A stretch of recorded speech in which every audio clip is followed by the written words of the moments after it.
3 years after swearing off dating, Vivian Carter sat in a dimly lit wine bar, her scarf wrapped carefully across half her burned face.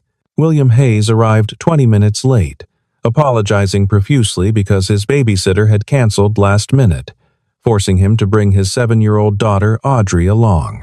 When the little girl innocently asked, "Does it hurt?" Vivian went pale and shot to her feet. "Don't look." "I'm disgusting," she choked out, then bolted into the street. William chased after her, catching her under the neon lights right outside the bar, and kissed her scar. Vivian Carter had once been the kind of woman who painted the world in bold colors. At 23, she had been studying art at the community college, specializing in portrait work, convinced that beauty was her native language. She loved sketching faces in coffee shops, capturing the play of light across cheekbones, the stories hidden in smile lines, the way shadows fell across a jawline. Her professors praised her technical skill, but what they loved most was her fearlessness. She drew homeless men sleeping on benches. She drew wrinkled grandmothers waiting for buses. She drew beauty in places other people looked away from. She had been outgoing, confident, the kind of person who made friends in grocery store lines. Her mother used to joke that Vivian could talk to a brick wall and make it laugh. She wore bright lipstick. She sang off-key in the shower. She believed, with absolute certainty, that she knew who she was.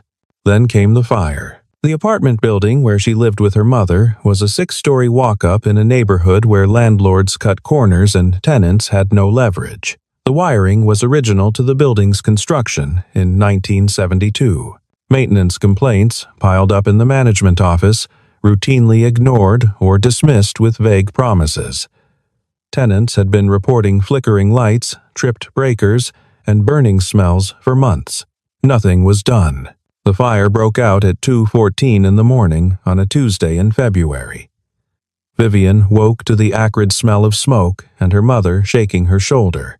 They made it into the hallway, joining the stream of panicked residents fleeing toward the stairwell. Vivian was halfway down the second-floor landing when she realized her mother was not beside her anymore. She turned back, shoving against the tide of people rushing past her. The hallway on the 3rd floor was a tunnel of black smoke and blistering heat that seared her lungs with every breath. She found her mother collapsed 20 feet from their apartment door, overcome by smoke inhalation. Vivian grabbed her mother's arms and tried to drag her toward the stairs, but the ceiling groaned. A support beam gave way, crashing down in a shower of sparks and burning drywall. Vivian threw herself over her mother's body, trying to shield her from the falling debris. She felt the searing, unbearable agony as flames licked across her face, her neck, her shoulder. The pain was so intense she could not even scream. Her skin bubbled and split. The smell of her own burning flesh filled her nostrils. When the firefighters finally reached them, pulling Vivian off her mother's body, Vivian's mother was already gone.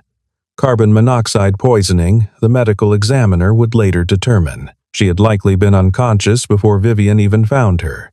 Vivian survived with 3rd-degree burns across her right cheek, neck, and shoulder, and down her arm to her elbow. The scars were raised, textured, a mottled landscape of red and white tissue that pulled tight when she moved. They marked her face like a map of her failure, a permanent reminder that she had not been fast enough, strong enough, brave enough to save the person she loved most. After 6 weeks in the burn unit and another 4 months of painful skin grafts and physical therapy, Vivian withdrew from the world. She quit art school 2 weeks before finals. She stopped painting entirely, unable to look at faces without seeing all the ways hers had been destroyed. She took a job in the back office of a print shop, a position that required almost no customer interaction. She arrived early, left late, and ate lunch at her desk with her back to the door.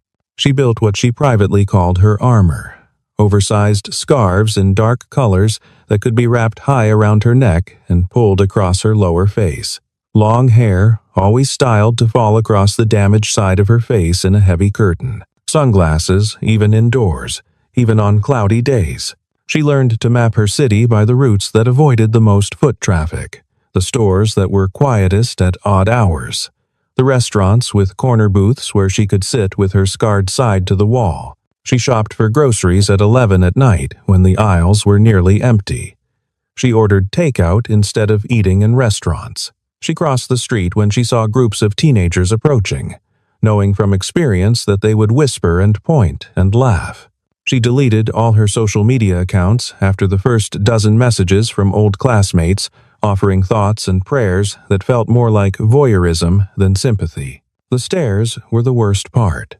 The brief flicker of shock when someone's eyes landed on her face, quickly replaced by pity or, worse, disgust. The way people's gazes would skip off her like a stone off water, unable to land, unable to hold contact. Children pointed with the blunt honesty of the young. Teenagers whispered behind their hands, their eyes bright with cruel fascination. Adults pretended not to notice while their entire bodies betrayed them, turning away, creating distance, sending the unmistakable message, "You do not belong here." Vivian learned to recognize every variation of discomfort and rejection. The too bright smile of forced politeness, the careful way people angled their bodies to avoid looking directly at her, the way conversations died when she entered a room. She began to believe what she saw reflected in their faces, that she was grotesque, that she was a burden, that she had no right to take up space in a world that valued beauty above all else. She began to believe that the fire had not just scarred her body, it had erased her right to exist as a full person. Her best friend, Bonnie, had been there since the burn unit, refusing to let Vivian disappear entirely. Bonnie was a nurse who had treated Vivian during those first agonizing weeks, the one person who had seen Vivian at her absolute worst and had not looked away. She had held Vivian's hand during debridements, the excruciating process of removing dead tissue from the burns. She had sat with her through the screaming nightmares. She had been there the first time. Vivian looked in a mirror and saw what she had become. Bonnie knew that Vivian was drowning. She watched her friend shrink smaller and smaller until she barely existed outside the four walls of her apartment and the back room of the print shop. So, Bonnie pushed. She was the one who found Serafina Chen, a therapist who specialized in trauma survivors and who had herself survived a car accident that left her with visible scars on her hands and arms. Serafina did not offer Vivian pity. She offered her work. Hard, painful work. She gave Vivian homework. One proactive social interaction per week, something Vivian chose rather than something forced upon her. Go to a coffee shop and order at the counter instead of using the app. Make small talk with a cashier. Attend a community event, even just for 10 minutes. When Bonnie suggested a blind date 6 months into therapy, Vivian had laughed bitterly, a harsh sound that held no humor. "You want me to inflict this on some poor stranger? That is cruel." But Bonnie was relentless, and Serafina backed her up. "You cannot heal in hiding," Serafina had said during one session, her scarred hands folded calmly on her desk. "You are allowed to want connection. You are allowed to try. And you are allowed to fail. But you have to try." So Vivian agreed. Just once. Just to prove to herself that she could not do it, that normal life, the life she had before, was no longer available to her. She would go on one date, endure 1 hour of rejection, and then she could close that door forever with a clear conscience. William Hayes was 38 years old, a maintenance technician at Riverside Regional Medical Center where he worked on electrical systems, fire suppression equipment, HVAC systems, and building infrastructure. He was good at his job because he understood how systems failed, how small acts of negligence could cascade into catastrophe, how what seemed like a minor shortcut could kill someone 6 months down the line. He had learned that lesson 5 years ago when his wife Laura died in a car accident on Interstate 40, hit by a drunk driver who walked away without a scratch. William had been the one to identify her body in the ICU. He had sat beside her hospital bed as machines breathed for her, as monitors beeped their sterile rhythm, as doctors delivered updates in carefully neutral tones that could not hide the truth. He had memorized every bruise and cut on her face, every tube and wire, every beep and hiss. He had held her hand, still warm despite everything, and told her it was okay to let go. And when the machines were finally turned off, he had stayed until her hand went cold. Beauty, he learned then, was the least important thing about a person. Laura had been beautiful, objectively, undeniably.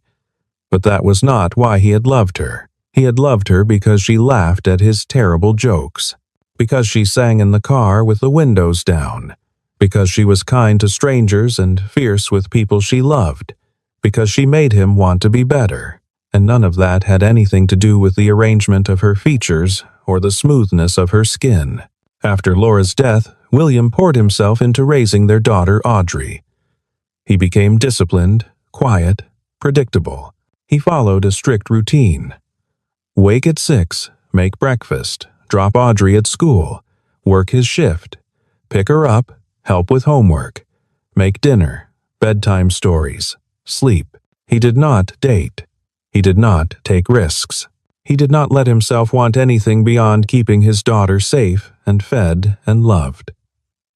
And for 5 years, that felt like enough. It felt like all he deserved. Audrey was 7 now, bright and curious and relentlessly honest. With her mother's sharp observation skills and her father's refusal to pretend things were fine when they were not, she asked questions that made adults squirm. She pointed out inconsistencies in fairy tales. She called out liars with the casual brutality of someone too young to understand social niceties. William loved that about her, even when it made life complicated, even when teachers called him in for conferences about Audrey's inappropriate directness. William's younger sister Gwen worked as a nurse in the pediatric wing at Riverside Regional. She had watched her brother shrink his life down to duty and routine, had watched him turn himself into a ghost, and she hated it. She hated seeing him go through the motions, hated seeing him refuse every invitation, every possibility, every chance at something more than mere survival. So, without asking permission, Gwen created a dating profile for William on an app she thought seemed reputable. She used a photo from Audrey's last birthday party, one where William was actually smiling, caught mid-laugh at something Audrey had said. She wrote a bio that was honest. Widower, single father, works in healthcare maintenance, enjoys hiking and reading history books, looking for someone patient and kind. When William found out, he was furious. He showed up at Gwen's apartment, waving his phone, his face tight with anger. "You had no right. Delete it. Now."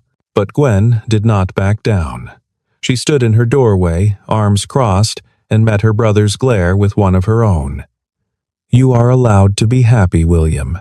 You are allowed to live. Laura would be furious if she could see what you have done to yourself." "Do not," William said, his voice low and dangerous. "Talk about Laura." "Someone has to," Gwen shot back. "Because you won't. You have turned yourself into a monument to grief, and it is killing you. And worse, Audrey sees it. She sees you going through life like you are just waiting for it to be over. Is that what you want to teach her? That love means giving up?" William had left without another word, but he did not delete the profile. And when Gwen called 3 days later to say she had a potential match, someone she knew through a community support group, someone who understood loss and fear and starting over, William found himself saying yes, not because he wanted to, but because maybe, just maybe, Gwen was right. Maybe Audrey deserved a father who was more than just functional. Bonnie and Gwen knew each other through a community support group. When Bonnie mentioned Vivian's situation, Gwen immediately thought of William. They arranged the introduction carefully. A quiet wine bar with soft lighting, a corner table, low pressure. Neither Vivian nor William knew they were both going into this date with armor on. Vivian hid her scars. William hid the fact that he had a daughter, afraid of being rejected before he even started. On the night of the date, Vivian arrived 15 minutes early. She scoped out the bar, chose a table with her back to the crowd, positioned herself so her damaged side faced the wall. She practiced safe conversation topics in her head. She planned her exit routes. She reminded herself she only had to survive 1 hour. William had every intention of being on time. But at 6:15, his regular babysitter called to say she had the flu and could not come. William stood in his kitchen, staring at his phone, weighing his options. He could cancel. It would be the easiest thing in the world to send a quick apology text and retreat back into his controlled, predictable life. But Gwen's voice echoed in his head. Don't run. A sincere apology is better than ghosting. So William made a choice. He called Vivian, explained the situation, and asked if he could bring Audrey along. On the other end of the line, Vivian froze. A child. Her worst nightmare. Children were unfiltered mirrors.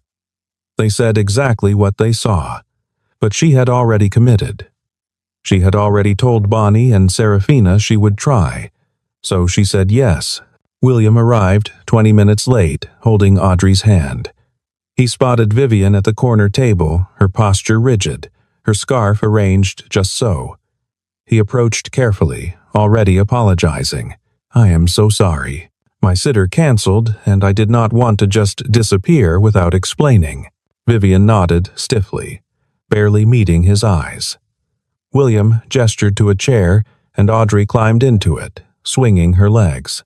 She looked at Vivian with open curiosity, the way children do, taking in the scarf, the careful positioning, the tension radiating from this stranger. Then Audrey asked the question that detonated everything. Does it hurt? Not mean. Not cruel, just honest. Vivian's entire body went cold. Her hand flew to her scarf, pulling it higher. She felt the weight of every stare she had ever endured, crashing down on her all at once. Her breath came in short, shallow gasps. Her vision narrowed. She stood so abruptly, her chair scraped loudly against the floor. Don't look, she whispered, her voice breaking. I'm disgusting. Then she ran. A few patrons turned to watch. Someone pulled out their phone. William was caught between his daughter and the woman fleeing into the night. He made a split-second decision. He flagged down the bartender, a woman named Claire who knew Gwen. Can you watch her for 3 minutes? He asked, his voice tight with urgency. Stay with Miss Claire, I will be right back. Then he ran after Vivian. She was fast, fueled by shame and panic. She pushed through the front door and into the street, the cold air hitting her like a slap. Her scarf slipped loose. She stumbled on the wet pavement, her vision blurred with tears. She did not know where she was going, only that she needed to be anywhere but there. William caught up to her half a block away, near a closed bookstore. He did not call out. He did not want to humiliate her further. He just stayed close, matching her pace, keeping her in sight. Vivian turned into a narrow alley, pressing her back against the brick wall. She was shaking, gasping for air, her hands covering her face. Just go, she said. You'll be scared too. Everyone is. William stopped a few feet away, his hands visible, non-threatening. I am not scared, he said quietly. Vivian shook her head, her voice rising. She bent forward, her breath coming too fast, the edges of a panic attack closing in. William saw her knees buckle. He moved quickly, stepping behind her, wrapping his arms around her shoulders before she could collapse. He did not grab. He did not trap. He anchored. He held her steady, his chest against her back, his voice low and calm in her ear. I am here, he said. You don't have to look at anyone. Just breathe. Vivian's body was rigid, braced for rejection. But William did not let go. He did not flinch. He just held her, letting her weight rest against him, waiting for her breathing to slow. Slowly, incrementally, her shaking eased. William gently took her wrist and guided her hand down from her face. Vivian turned her head away instinctively, but William did not force it. He just waited. When she finally looked at him, her eyes were wet and red and full of shame. William met her gaze. Then he leaned forward and pressed a soft, deliberate kiss to the scarred skin on her cheek. It was not theatrical. It was not a grand gesture. It was a statement. I see you. I am not afraid. Vivian went completely still. No one had touched her scars like that. No one had chosen to. William pulled back, his expression steady. I should get back to Audrey, he said. But I meant what I said. I am not scared. He walked back to the bar. Audrey ran to him the moment he stepped inside, wrapping her arms around his leg. Is she okay? Audrey asked in a small voice. William knelt down to her level. She was upset. But we did not leave her alone. Outside, in the shadows across the street, a stranger lowered their phone. The video was already uploading. Vivian returned home shaking. She locked the door, tore off her scarf, and stared at herself in the bathroom mirror. Her reflection was exactly what she expected. Monstrous, unlovable, wrong. She typed out a message to Bonnie. Don't set up anything else. I can't do this. She was about to block William's number when her phone buzzed. A text from him. Short, no pressure. I am sorry if tonight made you uncomfortable. Thank you for being brave enough to show up. You left this. Attached was a photo of her hair clip, still sitting on the table at the bar. I can mail it, or Gwen can drop it off. No expectation of seeing you again. But I meant what I said earlier. I am not afraid. Vivian stared at the message for a long time. He had not said she was beautiful. He had not tried to fix her or comfort her with empty words. He had just told her the truth. And somehow, that was worse, because it made her want to believe him. The next day, Audrey drew a picture. It showed a woman with a lightning bolt across her face. At the bottom, in crooked letters, Audrey had written, Lightning makes you strong. William took a photo of the drawing and sent it to Vivian with no caption. When Vivian saw it, she cried for the first time in months. Not because she was sad, because for the first time in 3 years, someone had looked at her scars and seen power instead of damage. She texted Bonnie. Okay, one more try. But somewhere quiet, daytime, just talking. William agreed immediately. But before they could meet again, Vivian received a notification. Someone had tagged her in a post. She opened it and felt the floor drop out from under her. The video showed everything. Her standing abruptly at the table, her voice breaking as she said, Don't look, I'm disgusting. Her running into the street. The caption read, When the blind date goes wrong, girl has meltdown over her face. The account belonged to a user called Hillary Morgan, a mid-tier influencer who specialized in viral drama content. The post already had thousands of views. The comments were brutal. Yikes. I mean, I'd run too if I looked like that. Why even try to date? Feel bad for the guy. Vivian felt her chest tighten. Her hands went numb. She scrolled through comment after comment, each one confirming what she had always believed about herself. She was a spectacle, a cautionary tale, a punchline. Bonnie came over within the hour and found Vivian sitting on the floor of her apartment. Her phone smashed against the wall, her nails digging into her forearms. Bonnie gently pulled Vivian's hands away and wrapped her in a blanket. We are going to fix this, Bonnie said, but Vivian shook her head. There is nothing to fix. This is what I am. Meanwhile, William was dealing with his own fallout. Your dad kissed a monster, one of them sneered. Audrey shoved the kid hard enough to make him stumble. The teacher intervened, and William got called in for a meeting. That night, William found Hillary's account and sent her a direct message. Take the video down. You are hurting someone who did nothing to you. Hillary's response came within minutes. It's public space, freedom of speech. And it's trending, so no. William felt a cold anger settle in his chest. He forwarded the exchange to Gwen, who forwarded it to Bonnie. They began strategizing. But before they could act, Vivian received another message. This one was from an anonymous account. It contained details about the night of the fire. the name of the apartment building, the exact time the blaze started. Information that only someone connected to the case would know. The message ended with a single line. "Stop digging, or everyone will know what you really are." Vivian's blood ran cold. Someone was watching her.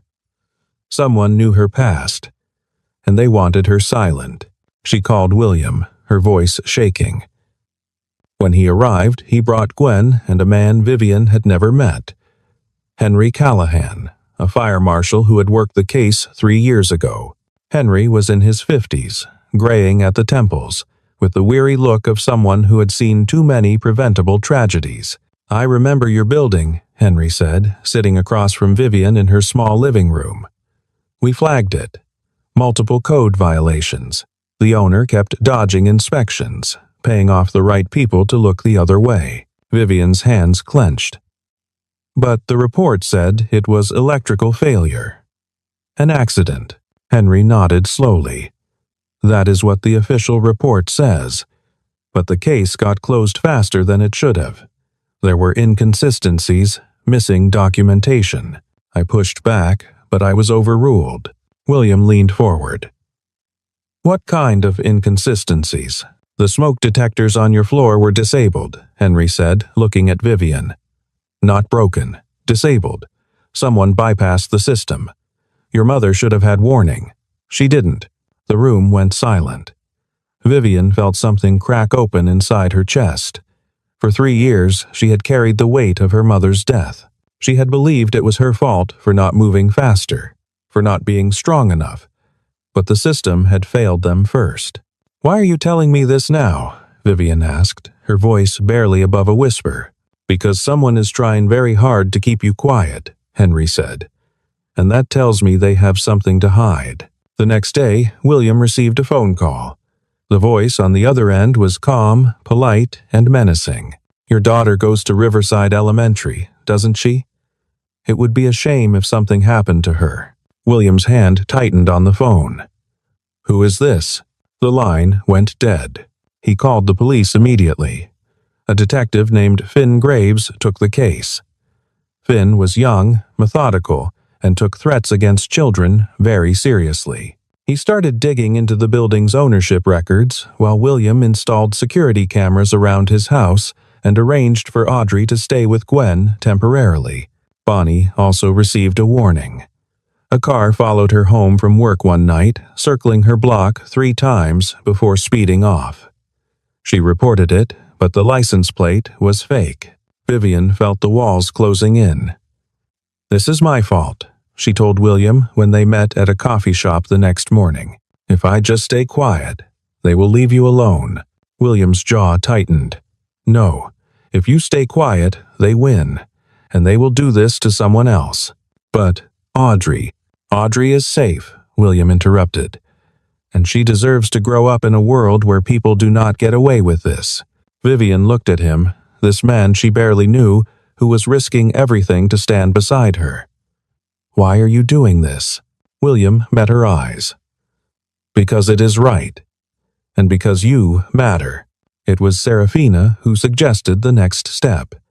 She was hosting a fundraiser for burn survivors, a small community event at a local hall. She asked Vivian if she would consider speaking.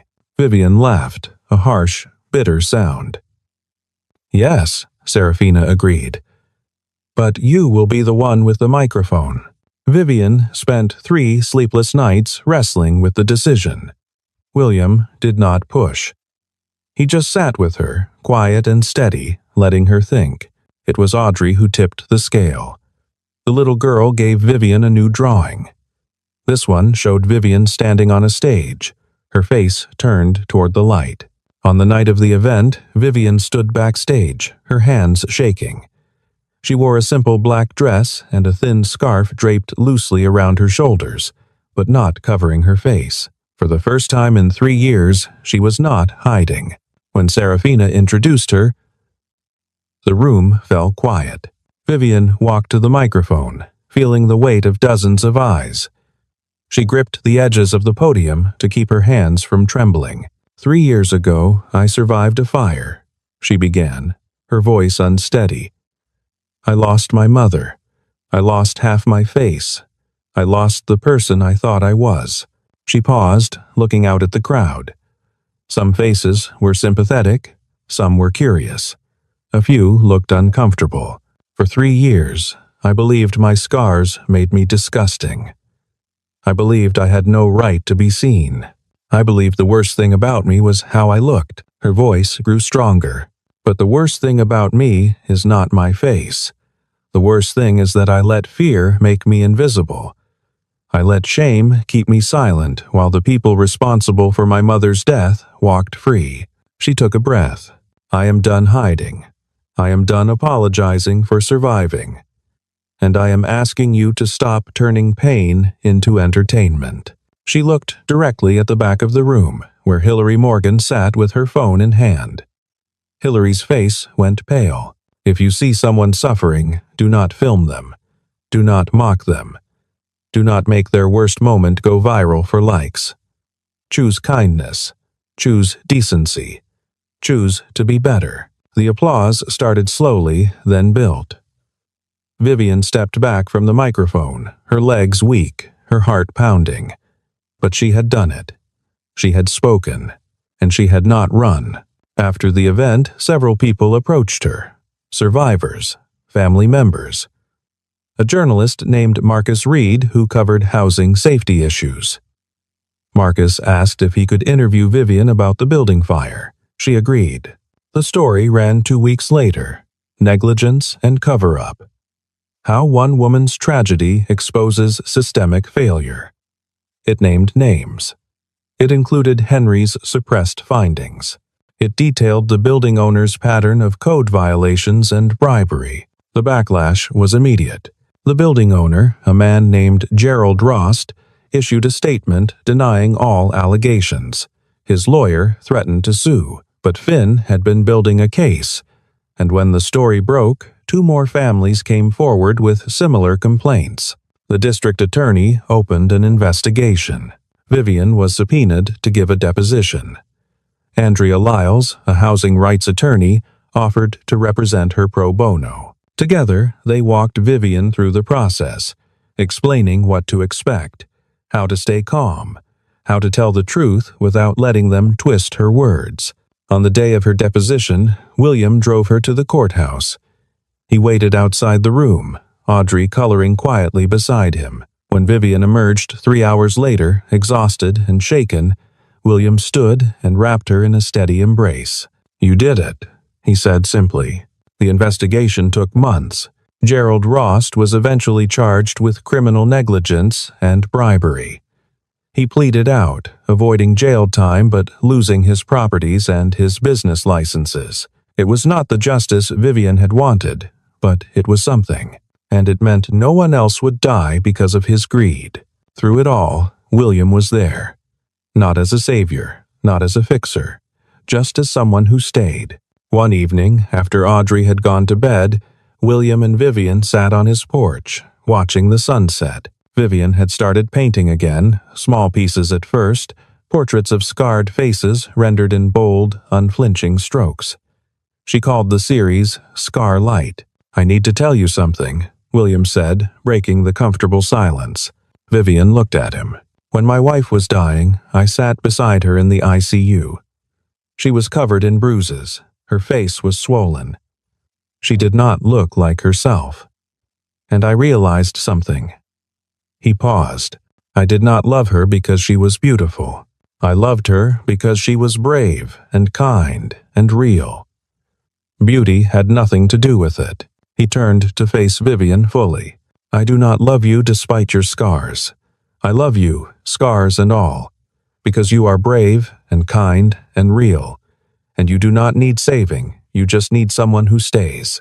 Vivian felt tears slide down her face, warm against the damaged skin.